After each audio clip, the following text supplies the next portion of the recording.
Right, so I wanted to give you some tips on how you can effectively combine running with weightlifting, as I know a lot of you are keen to get into hybrid training and start incorporating running into your weightlifting routine, but you just don't know how to. So here are some of my top tips for doing exactly that. Okay, so my first tip is to utilize your rest day. So most people don't have the time to do 2 sessions in one day. So an easy way to start the process of incorporating running into your weightlifting routine is to use your rest days as a day to start running. So say for example, you do a 4-day split, upper lower, upper lower. On the days that you'd usually rest from your weightlifting sessions, you can schedule a run instead. Now obviously rest is incredibly important for your recovery with your weightlifting and with running as well. So that's not to say fill every rest day with a run, but if you're struggling scheduling wise to be able to run and weightlift and you still want to keep up the same amount of volume that you're doing with your weightlifting, then that is a way around it.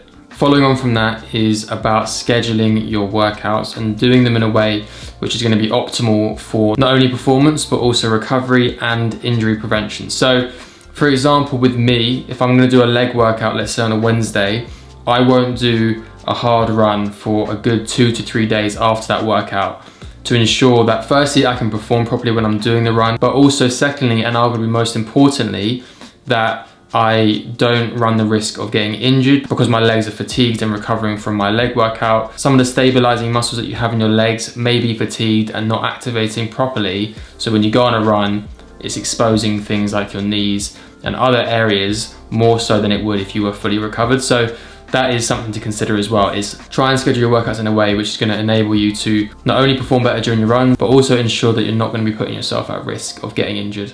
My next tip is to build your running volume gradually. So more often than not, injuries that are a result of running are down to overuse and basically people trying to do too much at once and not allowing their bodies to build up physically, because you may feel fit enough to do a longer run, but if you haven't built up that sort of physical endurance of doing the runs over time, then your body might not be ready to take on that amount of impact. So for example, your knees, as most people know, take a lot of impact when you walk, when you run. So when you're out on a long run, those are the areas which are going to be taking an absolute hammering. And if you haven't built yourself up, you could end up with an injury. Like me, I've got a knee injury at the moment, which I'm dealing with and I've had for a good few months now. And that is simply because I try to jump back into my running training too quickly, try to go back to where I was before, and my body was like, no, I'm not having this. And there we go, I got a knee injury and now I've got to deal with that rather than being able to really get after my goals when it comes to running. So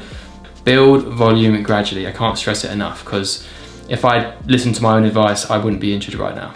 And my last tip is something that completely changed the game for me for 2 reasons. Not only with my running fitness, but also my enjoyment of running. And that is to go slow, especially at the beginning. Prioritize your slow runs and stop trying to push it every single time you go for a run. Now, there's a time and a place for faster runs, intervals, and speed work. But when you're getting started, something that I definitely struggled with was just enjoying the runs. And the reason I wasn't enjoying the runs was because I was running so hard every time that when I finished my runs, I was literally completely dead. And it was just so hard to motivate myself to go and do that every time. And the reason I was doing it is because I didn't understand pacing really. I didn't understand how to run properly. So go slow at the beginning. And a really simple way to do this is to follow something called the Maone Method or Zone 2 heart rate training. And basically what that is running based on your heart rate rather than your pace that you want to be running at. Which, don't get me wrong, felt very slow when I started out. It felt like a massive step backwards. You know, in some situations, if it was really hilly, I basically felt like I was walking because I was going so slow. And it can be difficult for your ego to take when you're getting started in it. But what I will say is, firstly, you're going to finish your runs like you haven't been on a run. The only thing you might feel is your knees and hips might be a bit tight, but basically in terms of like your breathing and even sweating, you'll barely feel like you've been on a run, which is a nice feeling. It's better than feeling like you absolutely effed after hammering yourself for 25 minutes trying to do a 5K. So for me, I found that hugely beneficial. I found it just completely transformed my relationship with running. I started to enjoy the idea of running. So when I was preparing for a run, I was looking forward to it rather than thinking, God, how long am I going to last this time? You know, it really gave me more excitement towards running, which then propelled you know, my motivation and consistency. Okay, so that is it for today's video. I hope you enjoyed this one. I'm sorry that it's been a little while since I did my last YouTube video. In the time since my last video, if you follow me on Instagram or TikTok, you will know or may know that I had a minor operation, so I was recovering from that. Ended up in hospital and A&E because they were worried that I might have a blood clot, which is obviously not ideal, but I'm absolutely fine, I'm all good. I'm back, I'm recovered, I'm training again, and just ready to keep getting after my goals. I feel like the most motivated and just mentally clear I have in a very long time. And I'm excited to keep sharing this journey with you guys. So whilst I've been recovering, I've been working with my new one-to-one clients because I've just launched my new platform. I can't remember if I mentioned this in the last video. If I have, I'm sorry, but basically launched a new and improved version of my one-to-one coaching service.